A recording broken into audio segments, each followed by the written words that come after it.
Hello, everyone. I'm Mike Simmons, the founder and president of Astronomers Without Borders. Welcome to our monthly AWB Hangout for November.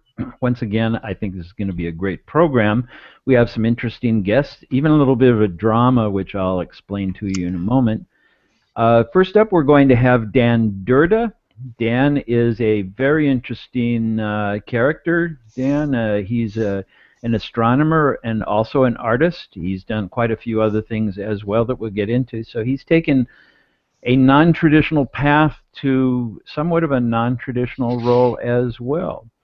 In addition, we're going to talk about Global Astronomy Month, both reviewing the past 5 events, 5 years, as well as looking forward to 2015 with Joe Stubler, who joins us from Linz, Austria, where it's now evening. And the plan also on the schedule is Khalid Marwat from Karachi, Pakistan. Now, Khalid is an airline pilot for the Pakistani National Airlines, and his flight back to Karachi this evening, Karachi time, was delayed. So he is en route from the airport, and we may have him in time for this, and we may not. If we don't, we'll review just a little bit, have a little bit of a preview about what Khalid will be talking about and sharing with us about astronomy in Pakistan, and we might have to reschedule him because of that delayed flight.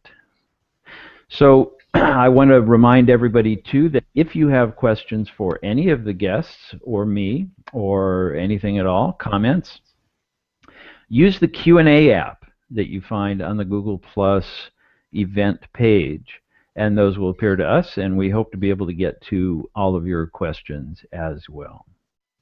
So first up, then, let's talk to Dan Durda. Dan is an astronomer who actually studies asteroids, which has probably made him very much in demand lately for media and so on. He got interested in exoplanets and astrobiology originally after watching Cosmos back in the 70s, but he actually started in biology. Anything in science was of interest to Dan as a young person, and so biology was it. But he notes also a couple things about astronomy, that it's pretty much universal, no pun intended. So Dan, welcome. Hi, Mike. Great to be here. Thanks for having me on. Well, it's good to have you. And your post on the Astronomers Without Borders website was a very interesting one, introducing yourself and how you got into art and as well as astronomy in the first place. And we have quite a few pieces of your artwork we'd like to show. They are informed by the actual science. In fact, I understand you've been accused of being just too detailed and trying to get everything just right, where you have craters on a body that are a millimeter across on your drawings. Yeah, literally. Every now and then I go a little overboard, but I try not to. I try to, rein it in and actually be an artist occasionally and turn off the science brain. Well, I think they go together too. And let's talk about that very briefly. Yeah. A lot of people are talking about STEM, which is science, technology, engineering, and mathematics, and calling it STEAM, with the A for art. And that's an interesting take. And as you've noted, quite often we think of these as being two different things, left brain and right brain, and they don't communicate with each other. But I haven't found that really to be the case, and certainly you're an example of that. Yeah, I think it's at least for myself, I find it to be a very artificial distinction, right? I can't even remember whether it's supposed to be left brain technical, right brain creative. Because I don't even think about it that way. But there is this apparent dichotomy that people point out, and for me, I don't see it. Right? Science is, I like to tell people, for me, science is not this collection of facts that's out there. It's not, to me, I know formally it's probably a noun, but I tell people science is a verb, right? It's an activity. It's this creative enterprise, insightful enterprise of, having your imagination sparked, having, creative insights sparked. That's what we do in art. It's the same muses. And so for me, it's all one and the same thing. I agree. In my career, 36 years in research at a university was the same thing, and I realized after a while the reason I stayed in research is that it was creative. And this is how my creative side really got a chance to imagine Yep. and visualize what the possibilities Yep. were, and then go after it Yep. and digging like an archaeologist through the data and finding different ways to Yep. express that data. Yep. So to me, they do really very much go together. But art, of course, goes much farther beyond that and expressing many different things, Right. anything Right. around the world. It's Yep. just a different Well, way of. yeah, Mhm. exactly. And for me, I like to combine the two because a lot of the research that I and my colleagues do are things that are a little hard to sometimes get across. You're talking about the numbers, and we as scientists, we think about the numbers and the quantitative things. But, when you're trying to actually instill that, and help get that idea out there in the general public, well, you want a pretty picture. Quite frankly, you want the pretty picture. And it's fun for me to be able to work in both worlds and help visualize some of the research, products of myself and my colleagues as well. So Mhm. it's fun to get to work in both worlds, and for me, it's a bit of a release. It's as you mentioned, I do all my research with asteroids. That's where all my sort of my quantitative brain goes. But my first love is exoplanets from those Cosmos days. Carl's love of SETI and exoplanets really rubbed off on me. So even though I'm not doing technically research on exoplanets, I go there via the art at least. So for me, being able to interact with the Kepler team, I've been asked to supply some images for them. I've put images up on their website. It's for me great fun to be able to contribute to that amazing mission, at least through my artwork. Right, right. And even because most of what I've done is data analysis, and we have to help the investigators visualize this data, Yeah. see it in some ways. And a lot of times Yeah. we do it with numbers, and a lot of times we do it with pictures of different Yeah. kinds. So to me, I don't even see making a great picture of what is imagined or what is there as something different. It's just a different way of looking at the data, and but Yeah, of well, course, there's been even more overlap for me. It's kind of fun because it has turned out, we'll probably talk about in a little while, I've gone mostly digital doing most of my art. I use digital techniques to do it, so I use a lot of different software packages. And what's ended up being kind of fun for me is that it turns out some of the very software I use to generate the artwork, there are bits and pieces of those codes that are very I mean, they're very usable in a lot of other ways. It's turned out those very same pieces of commercial software for the artwork have turned out to be solutions I use for actually analyzing my data when I'm wearing my other hat, doing my quantitative stuff. So right. so there's even even another connection there for me. But it does seem that some people tend towards one or the others. Some of us are more analytical, and Yeah. I think mostly I tend to be that way.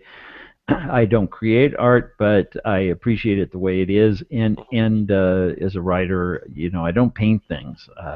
That not that I would ever show to anybody. But writing is same kind of a thing, a creative way of expressing what it is we're Music. doing. Music, of course, yeah, Yeah. Right. absolutely. Right. And it's interesting, isn't it, that scientists tend to be classical music listeners. Yeah, yeah, and I guess I did start out that way. In fact, I think the classical music took me toward. I tend to be a soundtrack listener these days. Yeah. Often when I'm doing my art, I'll put on soundtracks and I'll blare them away. So, like the current hot one for me now is Interstellar, as a great soundtrack. So it runs a lot in my house right these days. Which is all intended to give the impression of what it is we're seeing and what's happening. It's another way of representing Yeah, it. yeah, absolutely, absolutely.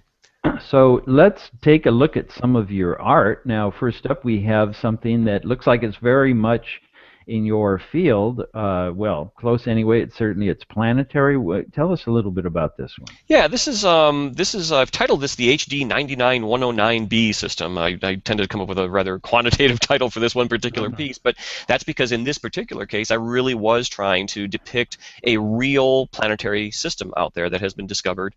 In this case, it's around a star that's is a real known star, a little bit cooler than the sun, out there 160 light years away in the constellation Leo. It's known to actually have a half a Jupiter mass gas giant planet orbiting that star about the same distance from that star that we are from our sun. And this is kind of typical of a lot of the things we found out there. Very surprising, very much unlike the architecture of our solar system, and that's put our solar system in context. And so in this case, I just wanted to kind of visualize what one of those worlds might look like. And I tend to like blue worlds. I don't know why. I wonder why I like blue worlds. But in this case, so I chose a kind of a bluish gas giant. And in this case, I wasn't thinking so much, because it's a gas giant, I wasn't thinking so much about life on that particular planet. I also have this fascination with the idea that, in many of these cases, there might be some sizable, almost terrestrial world-sized moons for some of these gas giants.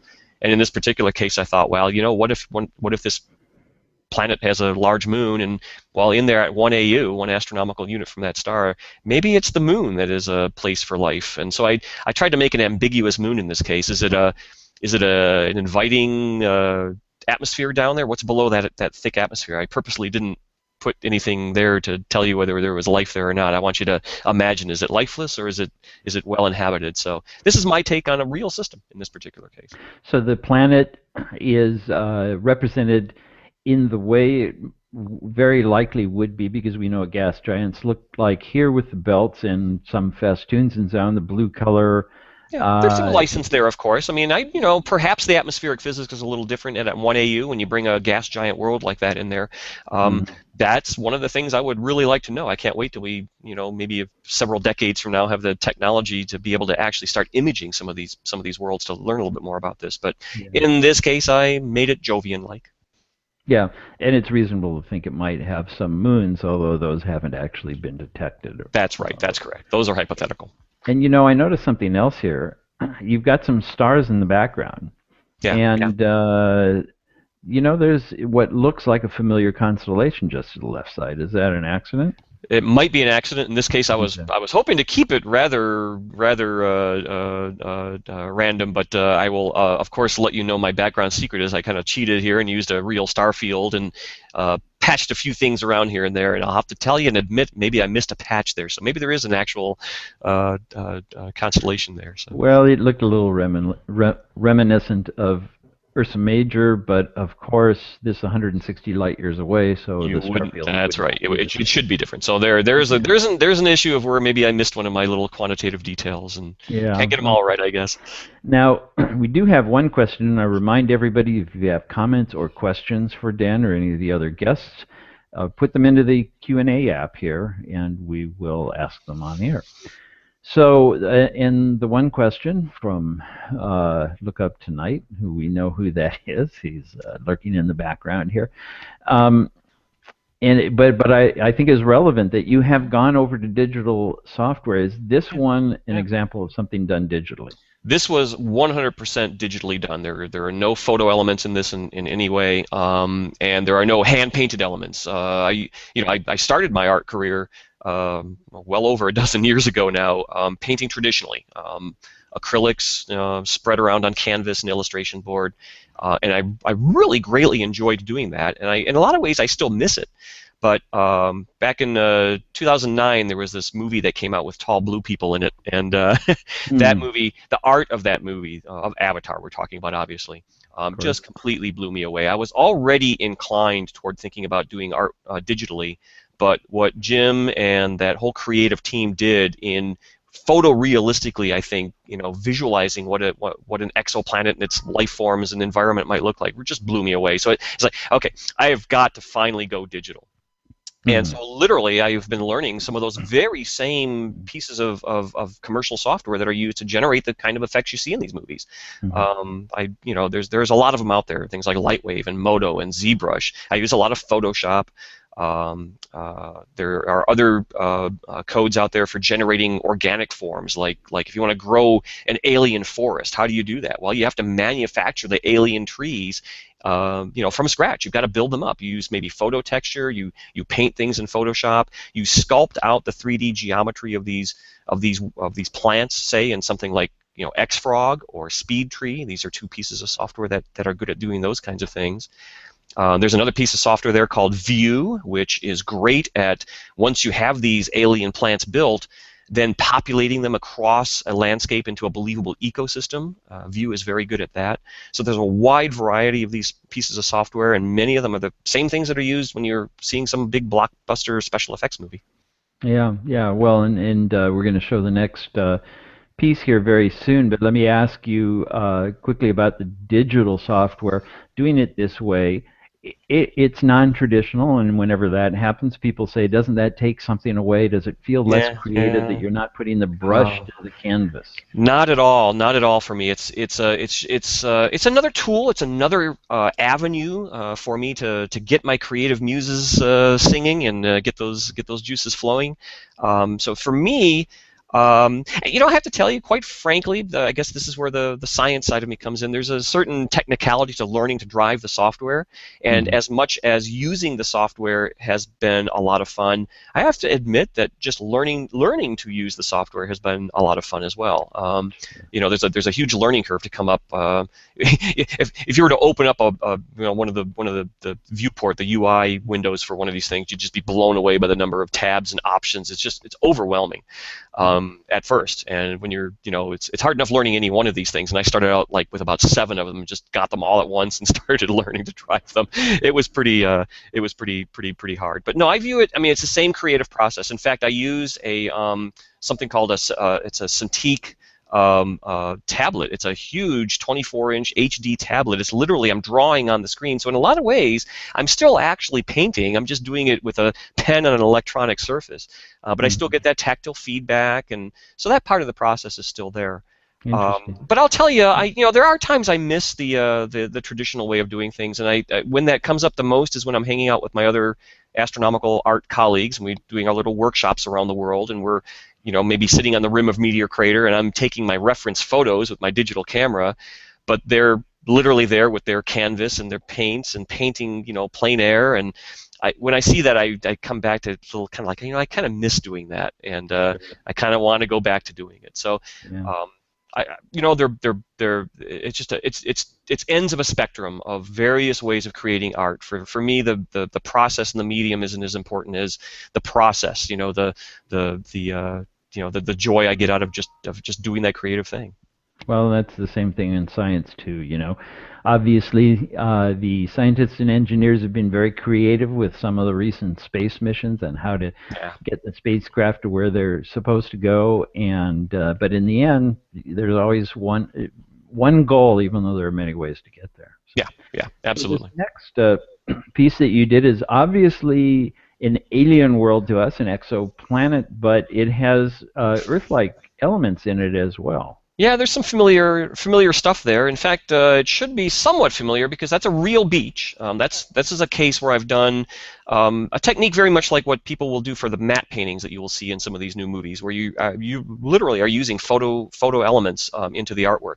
And in this case, it's Cocoa Beach. It's right near Cape Canaveral in Florida. I was visiting there a couple years ago. This was taken the morning after one of my zero gravity flights, doing some research, and I stayed for the sunrise. Got up early for the sunrise the next morning because we don't have very many beaches here in Colorado where I live. So if I want to get photo reference to use, you got to get up early. And this was a case where I just started with a raw photograph of a pretty bland skyline, but I was kind of imagining it a little different while I was standing there, and this is what came out. I just started tinkering and playing around in Photoshop, started rendering out a little bit of landscape element and kind of a different sky a little bit in view, and started piecing it together in Photoshop, and didn't really have a real plan in mind as I started. It just sort of evolved this way, and this is where I ended up. That's great. Well, even the rocks are a little more example, but not too different than the Flatirons in Boulder. Yeah, I guess that might have been a subconscious thing coming in there. I guess somebody else pointed out when I showed them the image after, they said, "Oh, it's the Vasquez rocks in California, More north of like LA," that, which yeah. have shown up in more than one Star Trek episode, I think. Yep. Yep. Absolutely. So let's see another. We've got several to go through here, and I want to be able to get to them all. Yeah, cool. Thanks. Yeah, there's So this one is yeah, very right. very Earth-like as far as the foreground. Yeah, And this was another case where I was experimenting with making some alien plants. I think, frankly, I think most of the landscape of this image was just a place piece to set in this one particular alien plant I had tried to sculpt out and was doing a test of, quite frankly. And that's that little bush with the little pink berries and things. It's a little bit different. This was kind of a test in this code called xfrog, and I had built up this plant and I wanted to set it someplace and do something with it. And of course, you start putting more and more elements in to do a test render or two, and then it evolves. And in this case, again, it evolved back to you'll see a common theme here: this idea of some sort of life on a moon of a gas giant planet. And I think again, there are two reasons I tend to do that. I think one is just that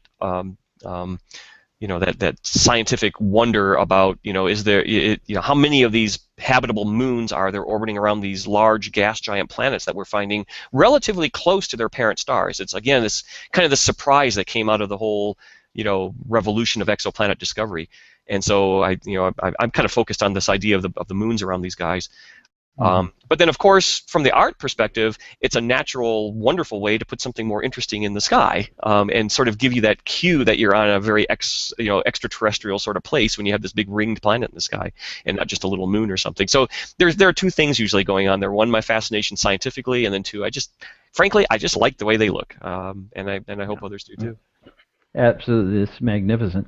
The clouds look familiar, and even the birds there could be flamingos who haven't taken on the pink color. Yeah, right. Something a little for their diet, actually. So they look very terrestrial in terms of life. Yeah, not too big a stretch there. There's a balance. Sometimes, the landscape. Well, why don't we? I think the next one. Why don't you go to the next one, Mike? I think. Sure. And I was about to make a comment about how. There's a balance between making, and in fact, Jim Cameron came up with this issue during the production of Avatar. His original thoughts were to have these very alien color palettes for the vegetation there, these magentas and cyans in the vegetation. And to really cue and indicate that you're on an alien world. But they ran into a problem with that, how do you suggest distance and get the proper scale in the imagery that they were generating? There's these cues from aerial perspective that sort of, the change in color and hue and brightness of the atmosphere as you go to more and more distant horizons, and you get that cue subconsciously of looking into the distance. Well, in a terrestrial environment, that tends to kind of blue things out a little bit, and they ran into issues putting too much cyan vegetation, and the distance cues didn't work right. And so I run into the same issues a lot too, where I'm trying to get this environment and this feel of something kind of familiar but yet alien. And if you put too many alien things in there with weird colors, it sometimes doesn't read right, at least to me. And so I tend to be a little bit perhaps more conservative than I would like to be in terms of sort of terrestrial looking vegetation. But this one was a little bit more trying to get something a little bit different, maybe some bioluminescent glowing little lava lamp sort of plants, and some little bit different leaves there, but I still wanted to have that feeling of this sort of misty, cool morning sunrise on some distant swamp. So that's what this one was all about. A lot of experimenting going on in my artwork, but that's what this was all about. Yeah. So before we go on to the next one, I want to ask you about a couple of other things. Now, you mentioned doing some research in a zero gravity flight. And you've also been very close to getting chosen to fly as an astronaut. So tell us about some of these things. And in fact, I think here on your lower third there, you have a picture of yourself in a flight suit with what looks like an F-18 behind you. So what is all this stuff being up in the air in various situations? What is this about? Yeah, good spotting. In fact, it is an F-18.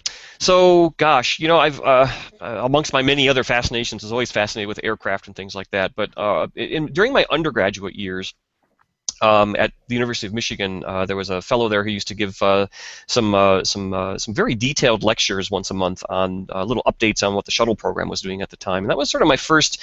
I wasn't one of these kids who grew up always wanting to be an astronaut, right? In fact, I think you mentioned early on my biological leanings. I grew up watching nature documentaries on TV, and I wanted to be a marine biologist for the longest time.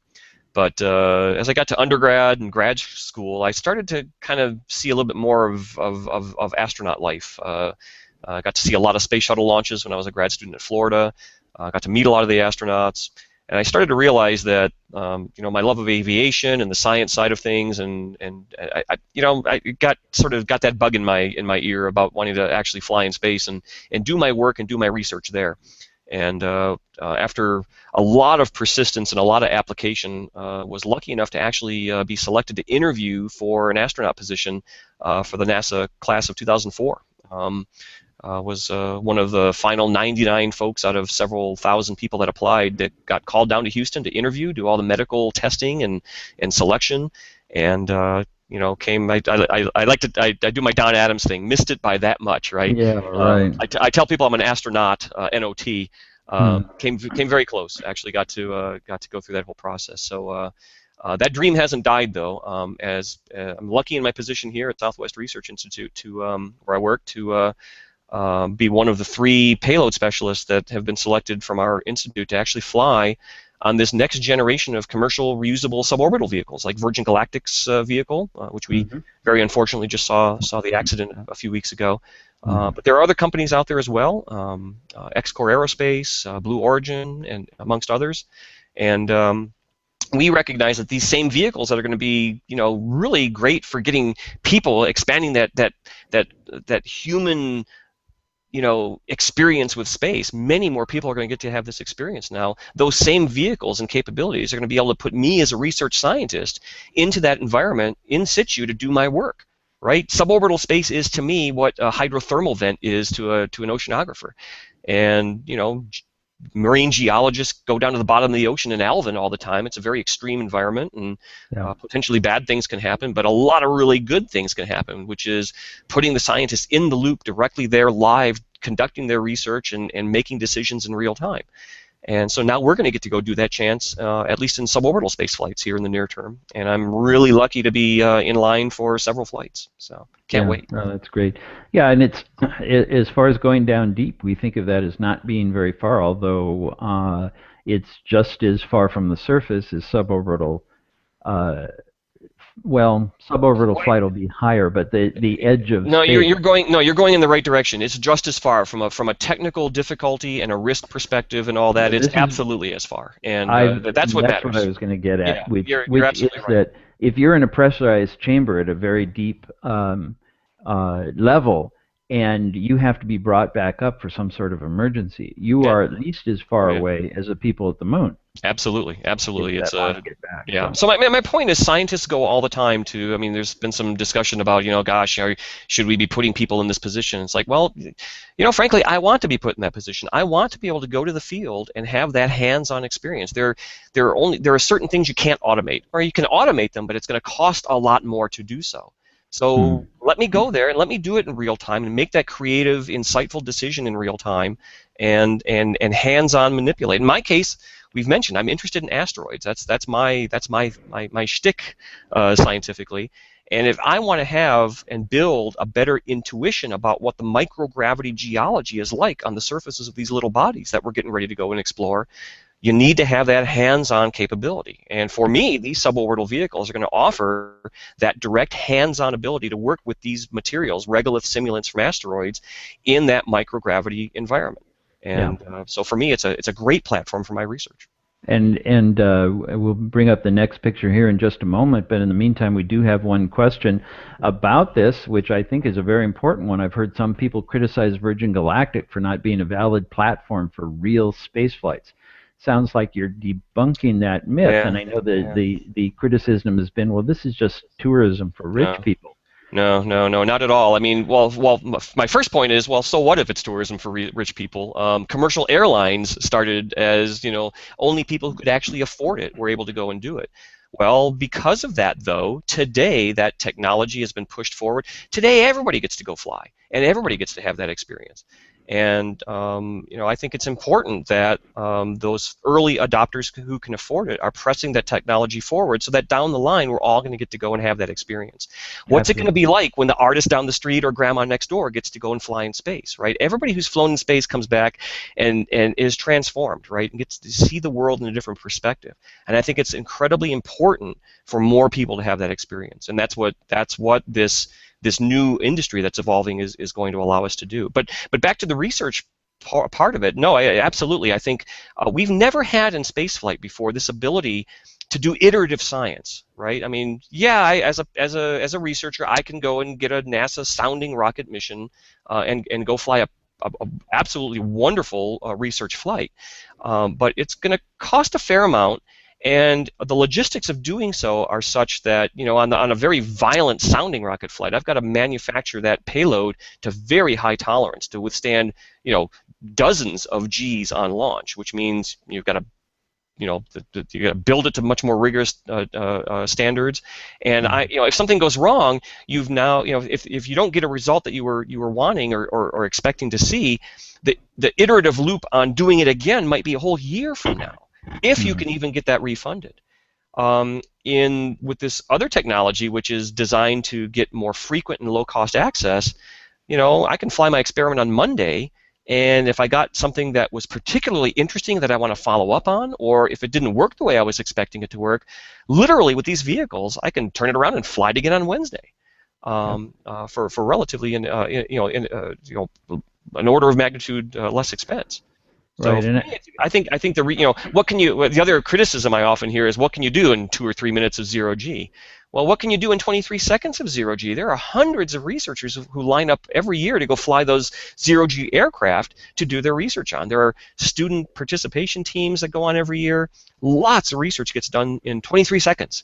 If I can suddenly start to think about things I can do, phenomena that might take more than 23 seconds to unfold, 2 or 3 minutes gets me into a whole different research regime all of a sudden. So I think there's a lot of potential here, and we're pretty excited about it. Yeah, and I will also say too, I've heard one other argument, which is that this technology is a dead end. What's taking us, these spacecraft are designed to go into suborbital flights, and it's not applicable to going farther, but so it's a dead end. But the point is that it is moving things forward in other ways. The Wright brothers flight obviously was a dead end. That aircraft wasn't going to go across the Atlantic, and it was decades before it was. And it was at first just a novelty for rich people to get flown around in an airplane.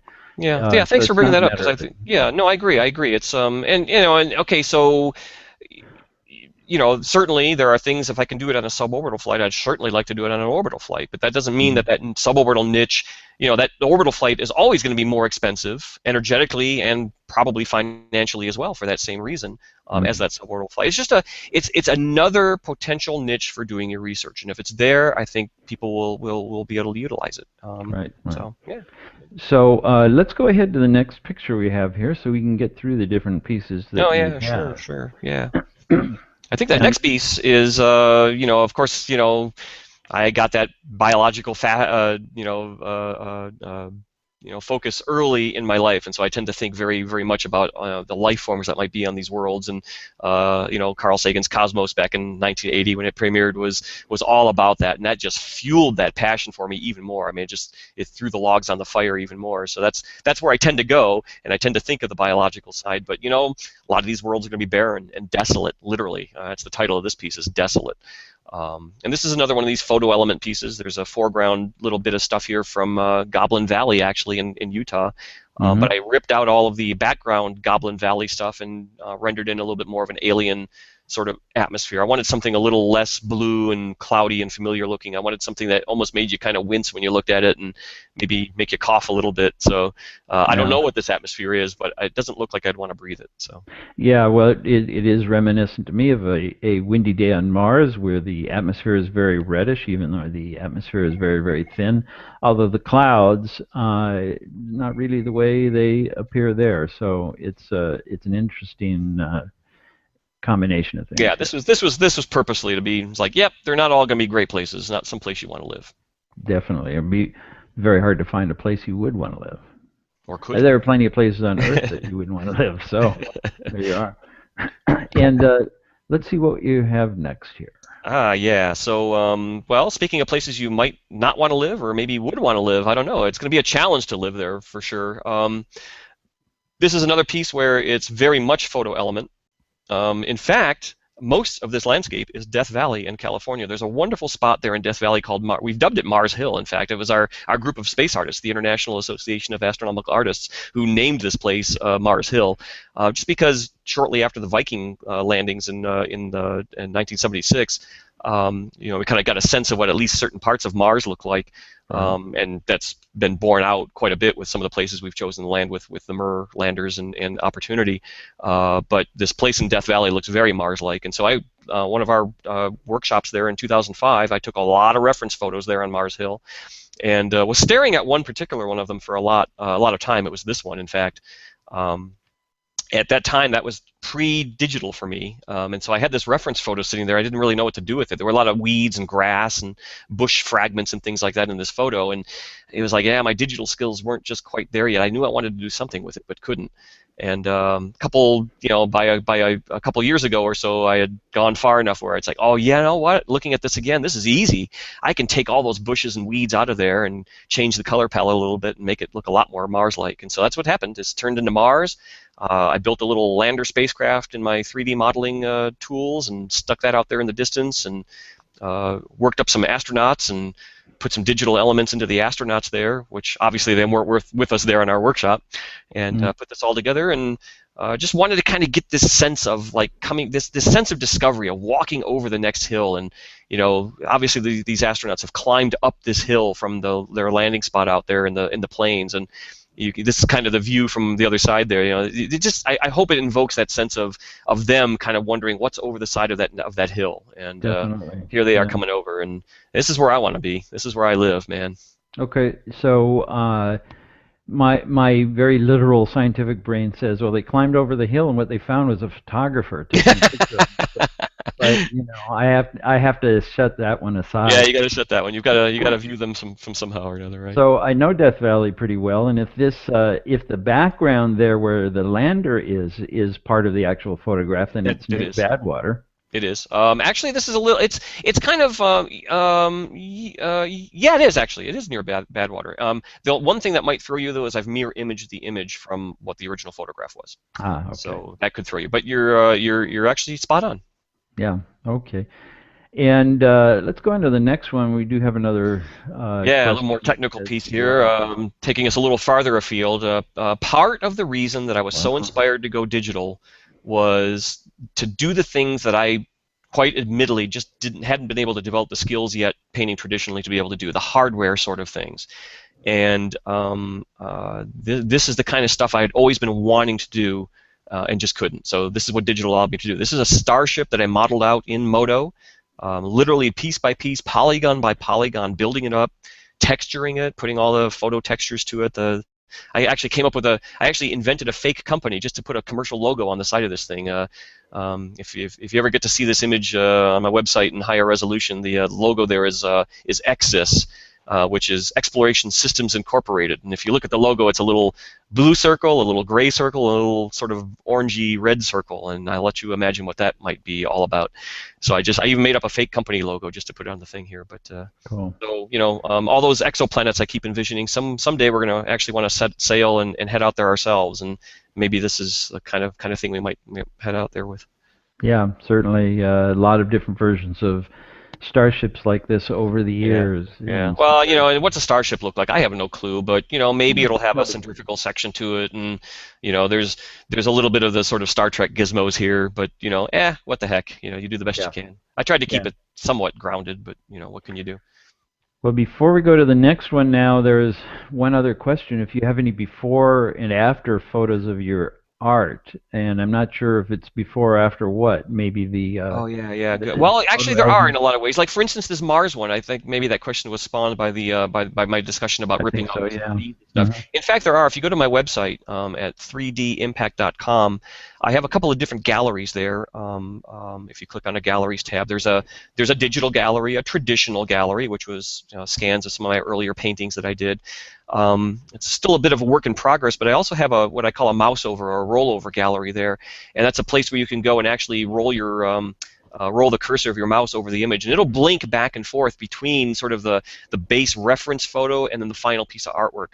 And I've kind of registered as best I can there to you can kind of just see the before and after literally there. Mm-hmm.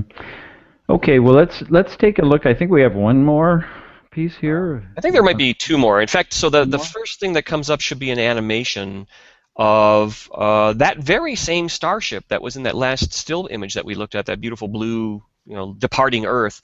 Oh, the animation. Okay, so Yeah, we're yeah. looking So for a in this video case, here. the fun thing about doing this stuff digitally is once you've built the model to render it out, well, you've got that 3D digital asset there. You can start to do things with it. Yeah, Again, it's yeah. the same software, the same things they do for these visual effects. So I can set that vehicle in motion. I can set those centrifugal sections rotating and let this thing move around. And it's not necessarily meant to be a final piece. This is quite frankly one of my first experiments in setting one of those things in motion. But it just goes to Wow. show you what you can do once you go digital, and that's what drew me in. I wanted to do things like this. Oh, that's fantastic. And it just adds another dimension, a couple other dimensions to Yeah, the yeah, artwork yeah, itself. yeah. Literally, because once you're rendering it with one camera, you can render it with two cameras next to it, and literally do it in 3D if you want to. In fact, Yeah. this very piece, one of my friends who owns one of these new Oculus Rift virtual, immersive things, he actually put this animation. He formatted it to fit properly with his. Oculus Rift, and he actually surprised me with it. I didn't know he had done that. He said, "Oh, take a look at this." I put the thing over my glasses and was all of a sudden there I was immersed like in this 360 environment watching my starship fly by. That was a fun surprise. Wow, wow. And I think you have one more animation to come up here. Yeah, there's one Let's last go to one, that. and this is just sort of the next thing that you can do with this. This is a piece that I was actually very fortunate to have actually aired. My first piece of visual effects aired on a network TV. This was showed on an episode of How the Universe Works on the Science Channel. But Right. again, some of that same software, you can do things like camera mapping and tracking. You can take a handheld shot like this and suddenly do sky replacements and put so here we are, another exoplanet world. Geez, big surprise for me. It was just an inviting place, and let's see what it would look like if you were to reimagine it on another planet. So again, more things I can do once you go digital.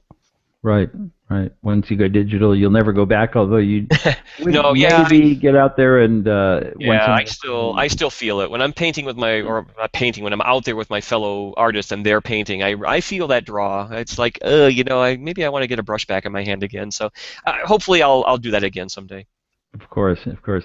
And maybe combine them with other elements digitally too. A lot After. of people do that. They'll paint traditionally, and then they'll do digital overpainting in Photoshop on that to add highlights and change things a little bit. Again, it's not the medium, it's not the tools, it's what you're doing. You're expressing yourself in a creative way, and whether it's sculpture or music or acrylics on canvas or pixels that you're painting on a computer, it's all good, right? It's all there for that purpose of Right. expressing an idea and getting other people to come along with you on that journey. So it's not the medium, it's the message. Right. Well, it's been great talking to you, Dan, and we've taken some extra time. Looks like Khalid Marwat won't be able to join us this time because of that delayed flight getting back into Karachi. So what this is sort of the question you get from a lot of performers. Where can we see you in the future? So what Yeah. are some of the TV shows that you've been featured on? Oh my goodness, yes. I've been very fortunate. I enjoy doing it to be a little bit of talk about my science and other people's science on a lot of shows, National Geographic and the History Channel. I'm appearing a lot these days on the Science Channel. There's a series called How the Universe Works. I've been in season 3. We just got done filming season 4. There's a lot of fun stuff. So most of those Science Channel documentaries, National Geographic. A lot of times, if there's a show on about killing dinosaurs with asteroids, they tend to call me a lot. Yeah, yeah. I love it. I Okay. love it. It's Well, fun. and for those who want to learn more about Dan Durda and his work, where he's appeared, some of the research he's doing, and so on and so forth, his personal site is www.3dimpact.com, 3dimpact.com.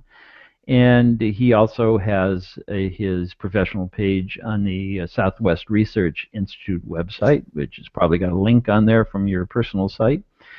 So I want to thank you. We're very fortunate to have had you on. Thank you. It's been great to be here. I really appreciate the opportunity. And to see Dan's current blog post on the Astronomers Without Borders site, just go to astronomerswithoutborders.org. There's a link right up at the top when you first arrive there, since he is our current Astro Artist of the Month. So Dan, thanks for joining us. And You we hope bet. Thanks a to lot. talk to you again. Thanks. So we're going to change gears here a little bit and talk a little bit about the past and the future more directly involved with Astronomers Without Borders. and that has to do with Global Astronomy Month. And we recently announced the preliminary program for Global Astronomy Month in 2015. But we want to take a little bit of a look back as well. And I'm going to talk a little bit about this, but I wanted to have someone else who's been very involved from the very beginning, our national coordinator for Austria, Johannes Stubler. We call him Joe Stubler. And he joins us from Linz, Austria, in his home. Welcome, Joe. Hi, thanks for the invitation. Yes, everybody is calling me Joe. It's easier. Stubler is very difficult to speak, so Joe is okay. Okay, Yes, well, as you told, I have been involved from the beginning, and it was especially my first contact to Astronomers Without Borders was in the year 2009. During the great celebration of International Year of Astronomy. It was totally thrilling to me to see what happens. So many people, so many logos, colorful around the globe, so many associations and so on. So I said, I have to join. I want to join, and this was the reason why I contacted you, and why I contacted AWB. And I registered our local association to become a member of Joe. It's a problem? Yeah, I just want to mention there's something with your audio. It seems to sort of come and go. So oh, that's much better. Okay, there we go. Okay. You were Okay. joining in with Astronomers Without Borders, so okay. Yeah, so we started, and the first celebration of AWB was during Global Astronomy Month 2010. Mm-hmm. And 2010 Global Astronomy Month, the first one, was a follow-up to 100 Hours of Astronomy in the International Year of Astronomy. Yes. And that was really quite a big event. And we have some images that we can share here with you from various things, various ones in the past. We have some from 2010 as well. Mm-hmm. I think it's number. Well, we'll go through. Number 4. Now I can see these are the pictures of the global trailer. It's no problem. Yeah. Say something about this. Mm-hmm. I think it's a great thing that we have every year. We have a special trailer for promoting the big event. For me, it's one of the most important advertising things because in a short time, compressed in 3 accompanied with music, we can show. So, Joe, I'm going to interrupt you again because there's something gone with your audio again. I'm not really able to hear you well. Oh, that's bad. Yeah. I hear you. That's just fine there. So maybe it's a position of the mic. There's something loose in the headset. So I will let you know if we have a problem. So, but it sounds terrific where you are right there. Now it's better. I do nothing. So I think it's fine now. Depends on internet. Maybe in the evening here in Austria, it's much traffic, so maybe. Okay. Problems. Yes, as I told that the Global Astronomy Trailer is a very successful advertising. I think once again, Joe, it's. I think you have to hold on to it in that position where it was because that's the only time it's working quite right. Oh, bad. Yeah, it's just fine there. So maybe if you can hang on to it there. So I don't have another microphone, so I have the only one. That's okay. Now I have to hold. Okay. Well, I think it works better that way if you can, because when you let go, it fades out. Oh, problems.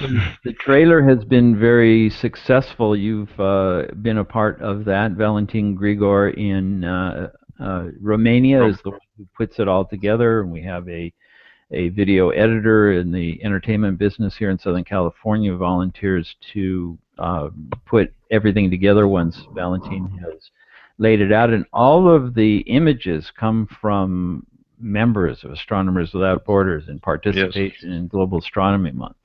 And it's been really fantastic. And here are some pictures here of Global Astronomy Month in various parts of the world. Of course, on the right side there, this is you, but this isn't in Austria, is it? No, this is in Vietnam because last year I visited our friend Dewey, who is national coordinator of Vietnam, and we had a star party together there. It was a lot of fun. Yes, it's a part of mine to collect the pictures. Now we're having the problem again. I don't know what it is, Joe. Something just changes with your.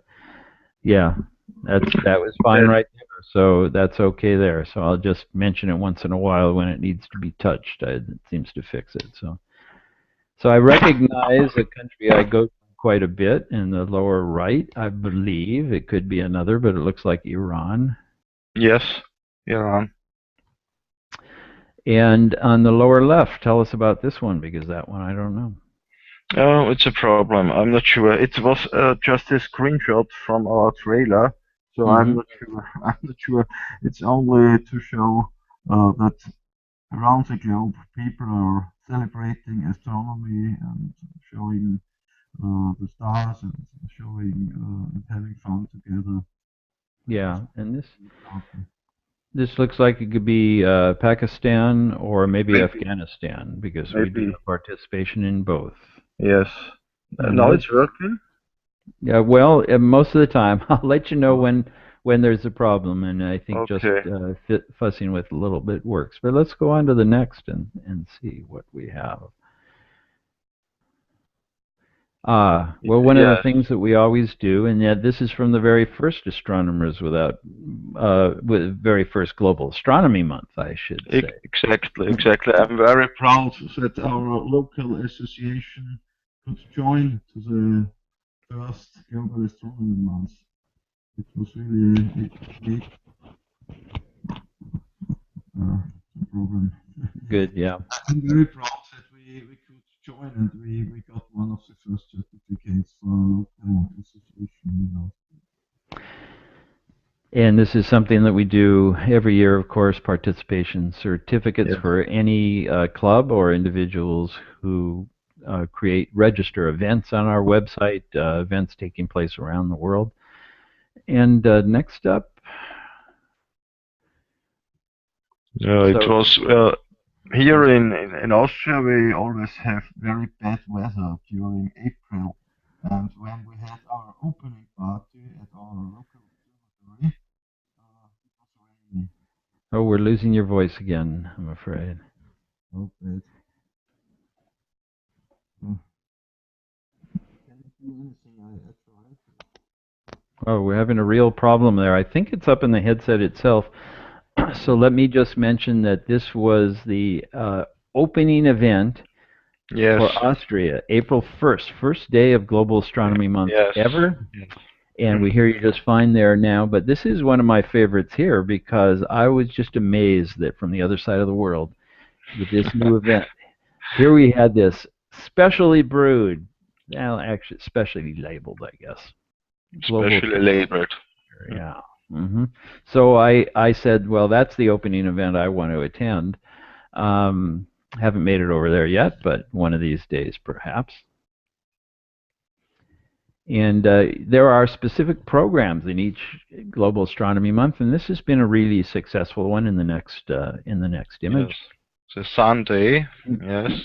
And these are from this last time. Now, there is Joe there in Austria, but there are pictures taken, I think, from some other countries as well. Or these all from Austria? Yes. It's an Austrian event at our main place in the city of Linz. And I do expect this year Sunday will be bigger than it has in the past. One of the problems we've had is because we don't have enough support, which always means, of course, money. We haven't been able to have the staff to organize all of the great things that could go on. Sunday has always been a relatively minor event, but there are more volunteers and, importantly, more staff this year, so we expect to do even more. Last year, I did a tour of the historic Snow Solar Telescope at Mount Wilson Observatory, which is available on our YouTube channel for those who want to see it. And the next, I think, really shows the idea of Astronomers Without Borders, which is to bring us all together through our interest in astronomy. And this one with myself, with Joe meeting up at a conference in Warsaw just last year, and our friend Babak Tafrashi, the founder and director of The World at Night, which was our first program, joining us there. Tell us about what you had on display here.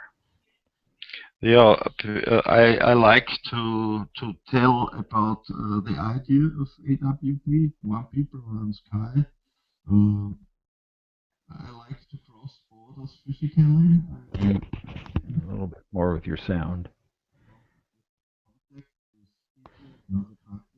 Yeah, we're not, Joe. We're not getting you at all now.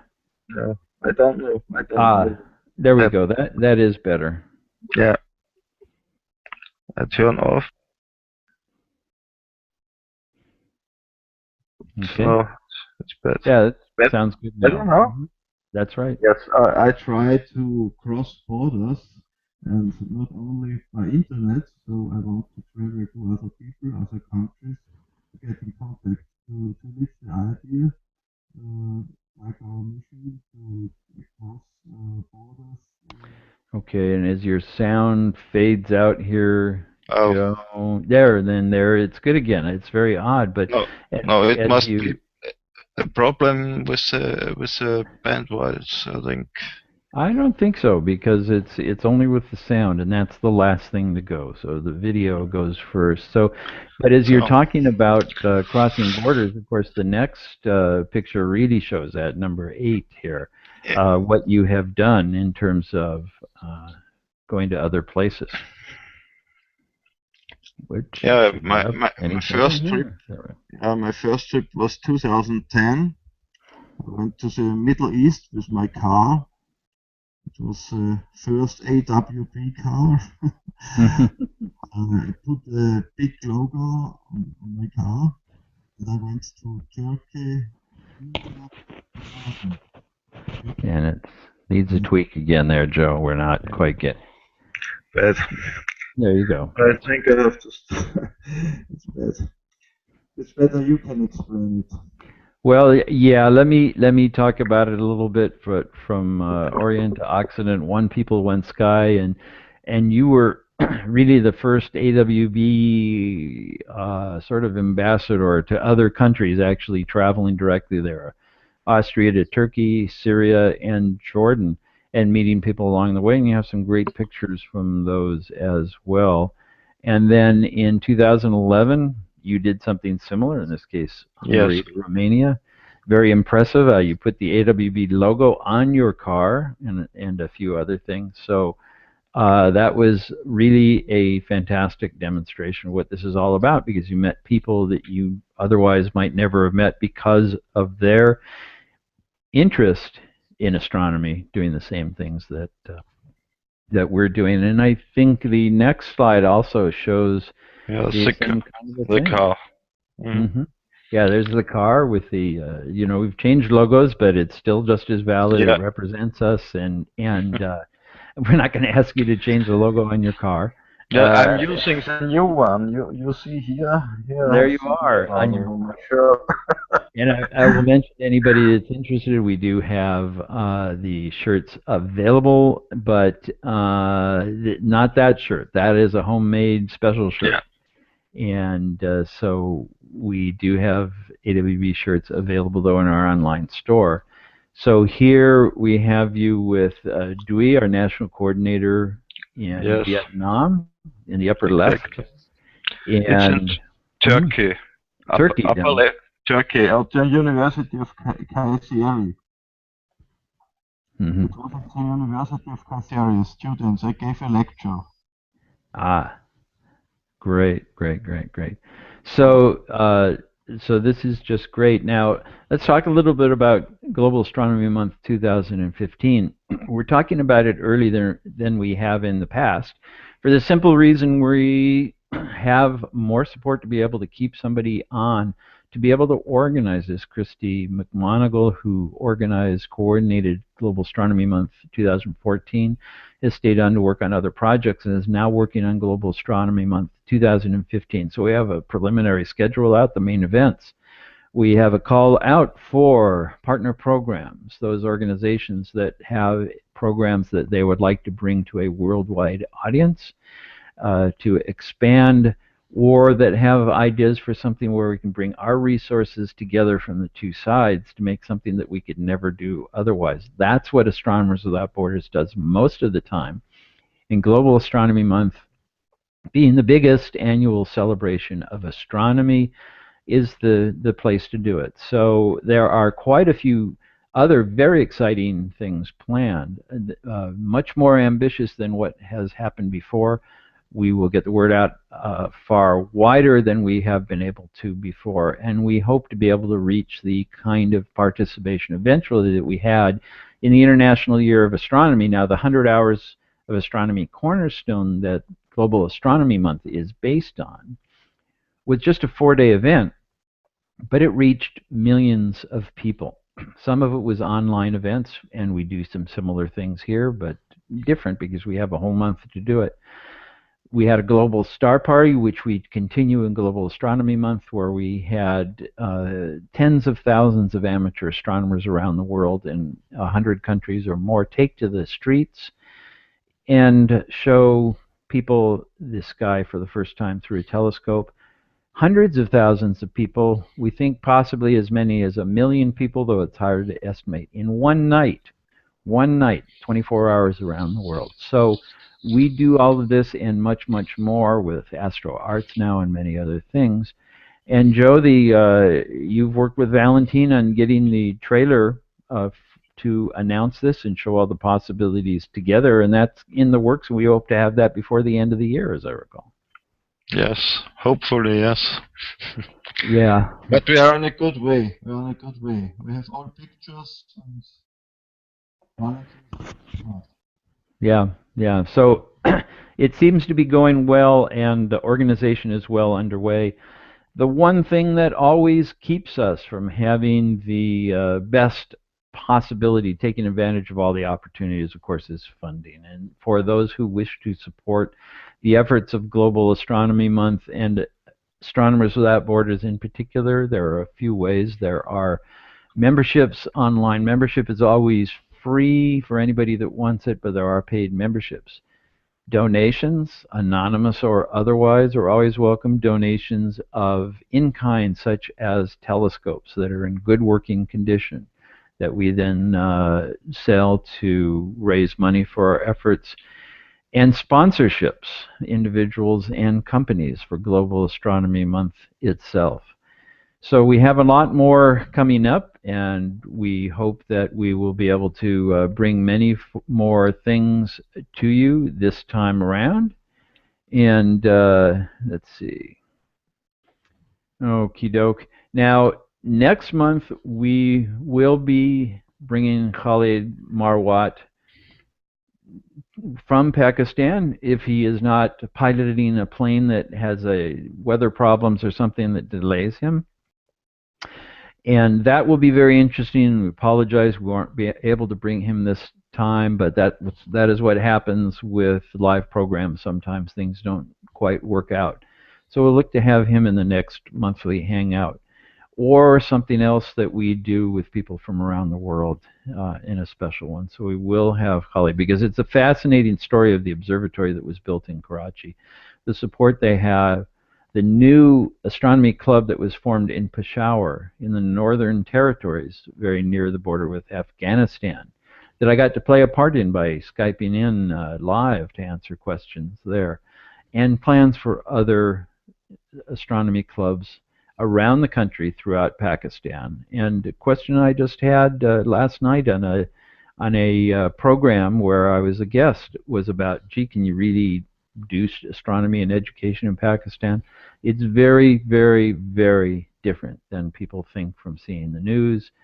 The news focuses on tiny little niches, tiny little areas of countries, but you'll be fascinated by what the country is really like and all the astronomy going on there. So our time is up. I would like to thank Joe for joining us for this, despite the difficulties. Your sound seems to be okay right now, Joe, so we never know. That is a problem. I don't know. It's fine. That's a problem with doing things live, and you put together the pictures to share with us. So, and of course, I was able to talk. Dr. Dan Durda, see more of his work at www.3dimpact.com. Dan, thanks so much for joining us. It was a pleasure having you here to hear about all the fascinating things. We could do a lot more with you. Maybe we'll have you back in the future. So, and you look muted there. I was muted. Sorry. Now I'm unmuted. Thanks. Thanks, Mike. Okay. And so to everybody in the audience, thanks for joining us. This program will be almost immediately available as an archive on YouTube. And we will announce next month with Khalid Marwat from Pakistan and other guests soon as well. Thanks for joining us, and we'll see you next time. Okay, bye. Bye-bye. Thanks. Bye.